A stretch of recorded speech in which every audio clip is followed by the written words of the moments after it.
What's up guys, Mickey Motions here, and this is my Formula 1 2012 Champions Mode trailer analysis and breakdown. So first of all, we saw a lot of dislikes on the trailer because they said they were going to show a gameplay video, but they did not, and they only showed a trailer, which was kind of disappointing because we wanted to see if the physics actually improved, because that's what most people were asking for.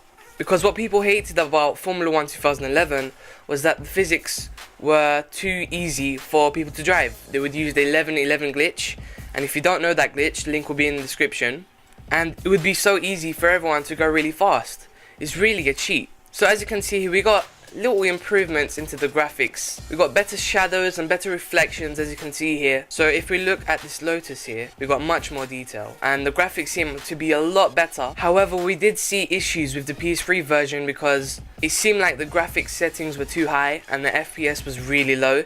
If you drove in Singapore when the game was released, the game was so laggy, it was almost unplayable. Then what they did a few months later, they patched it, and what they did was lower the graphics a lot, and it really looked crap. I'm just hoping there's no lag with this game, and when I say lag, I mean lag with the PS3 and not the actual connection itself. Another reason for this could be that the game was badly ported. We've seen it with Call of Duty games, and they always seem to play better on the Xbox. Fingers crossed that won't happen and everything will work for all platforms. So overall, only little improvements in graphics. If you want the best graphics, obviously go over to PC. So if we look here, we can see this is not a regular pit stop. These pit stop mechanics aren't wearing any helmet, as you can see on the cam. So that means we could be seeing normal pit stops in practice sessions and qualification, just like what happens in the race. Because sometimes you might have those moments where you just need to change your tires, or you just need to adjust something in the car, but you don't want to have to go through all the stuff going into the pits and then changing this and that. You just want a quick fast pit stop and then just go straight after that. And yes guys, I know I could be wrong, but this could actually be a proper pit stop in a practice or a qualification session. Now let's take a look at Jenson Button's garage. We can see there is not much changes going on from Formula 1 2011 to Formula 1 2012, which is a shame. We could have seen more stuff going on in the pits because the mechanics seem to be doing the same thing over and over again. I think they should have changed something, make something more realistic, so that they're actually doing something in the meanwhile instead of repeating the same animation over and over again. Continuing on with the trailer, you can see there's just the cars coming out. Now let's take a look at the sky in Singapore. The sky seems to look much more realistic than it does in Formula 1 2011. I can see a difference there. In Formula 1 2011, the night sky didn't really look that good. It looked more cartoony, it needed improvements, and I think they've improved that very well. Next, we got the Champions part of the trailer. So in the Champions mode, the driver's going to be going through different scenarios, challenges like it was in Formula 1 2009, if you guys remember that game. You would have different scenarios where you'd have to do some kind of challenge, and then you have to unlock different challenges in the race. It's just something new they've added so they can get more people into the game. I've looked at the forums and everybody's saying this is such a waste of developing time. They could have improved much more different stuff, and the important features have just been neglected. And people are saying if the dev diary isn't good, people aren't going to buy the game. This is shocking from Codemasters. Codemasters, you really need to change something here, otherwise people aren't going to buy your game. So next we got AI battling it out. These cars can now overtake properly, which means we could see an improved penalty system, because if the AI are now clever enough to make a move, then we shouldn't get a penalty if the AI makes a mistake braking too early and we just crash into the back of them, or we just have a little touch between the two of us, and then I'll get a penalty. Because it's actually quite ridiculous now. You try to make a move on AI and it's like you always have to try and avoid them as much as possible so that you don't get a penalty, and the racing shouldn't be about that. There's an incident between two cars, it should be a racing incident, unless you obviously crash in purpose at high speed, not braking into him whatsoever. So the slightest of touches and the little mistakes shouldn't really count as a penalty. Because I've been looking through the F1 forums, the Codemaster forums, and everybody's been frustrated about the penalty system because they want to have a proper race and they can't do that because they can't pass any AI. Even if they go online, they're going to have the same crap system. This is why you don't see many leagues on Formula 1 2011 at all, because of the cheat. You've got the 11-11 bug, and you've got this penalty system which is absolutely crap. And the safety car is even worse. There's too many problems with the safety car. They need to fix it or get the safety car removed. Now saying this, it's going to be very difficult for Codemasters to get the penalty system 100% perfect. Now if we look at real racing simulations like iRacing and rFactor 2, there are still little problems with the penalty system. But Formula 1, you know, Codemasters, they need to make sure they get as less mistakes as possible. They need to make the penalty system as accurate as possible if they don't want to lose their fans. Even worse, the Americans won't like it because they're trying to sell this game for the Americans when the American Grand Prix comes out, so that more people get interested in Formula 1 and more people get interested in the Formula 1 game.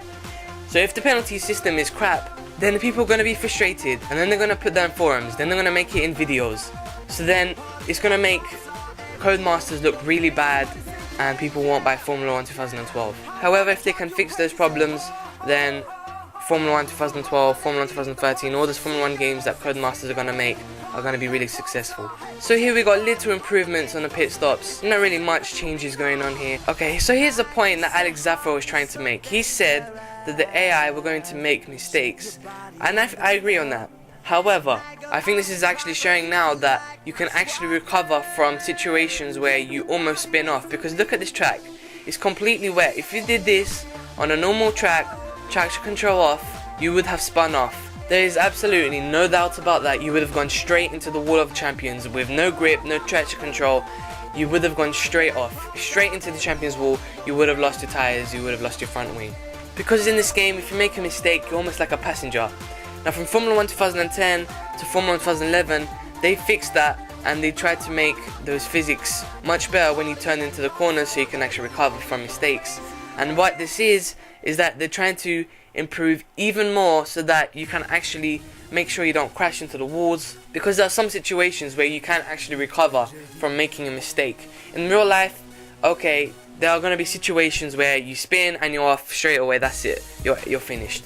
But there's going to be some moments where you're thinking, how the hell can I have spun off and not be able to control my car? If we look at iRacing and rFactor 2 for example, if you turn the wheel at a certain degree, or if you accelerate or brake at a certain pace, then you can actually control the car, or even by power drifting, you can actually make sure you accelerate at a certain pace with traction control off, this is, and you could correct the positioning of your car by doing this. Now obviously this can't be done with the pad, but obviously they're going to improve the pad settings, make that a bit more easier for you guys out there. Hopefully they're not going to make it too easy, because it's not going to be realistic if a guy using a wheel is going to be slower than a guy using a pad. So in conclusion, we're going to see better graphics, we're going to see the AI is going to be improved, the AI is going to be able to make mistakes, and it's going to be easier for you to control the car. There aren't going to be much changes in animation. There is going to be a champions mode, which is going to be similar to the Formula 1 2009 challenges mode, where you get to do challenges and scenarios. And we may not see huge differences from Formula 1 2011 and Formula 1 2012. So I hope you guys enjoyed this video, I hope you learned a lot. Tell me what you think in the comments, and please make sure you like this video. Please subscribe to this show and subscribe to this channel for more Formula 1 videos. Please subscribe to the only Formula 1 director and partner in the Machinima community. I do Formula 1 live streams literally almost every day. I do a Formula 1 career mode live stream every Sunday at 7 PM UK time. Every Sunday I always do a race review as well, straight after the race. Also you can check out the Formula 1 2012 series, which is this series that I am doing right now. I upload very often for this series. This series is going to be very successful. It's the only YouTube show related to Formula 1 gaming. Also, I've got this new series called Is Fernando Alonso Faster Than You? This is the chance where you guys can get the opportunity to beat Fernando Alonso's hot lap. And you guys will have to check out the video whenever it's uploaded on Machinima Sports. So make sure you follow me on Twitter for that. And make sure you like my Facebook page as well, so you can always find out whenever I'm uploading a video. So, this is Mickey Motions. I'm out. See ya.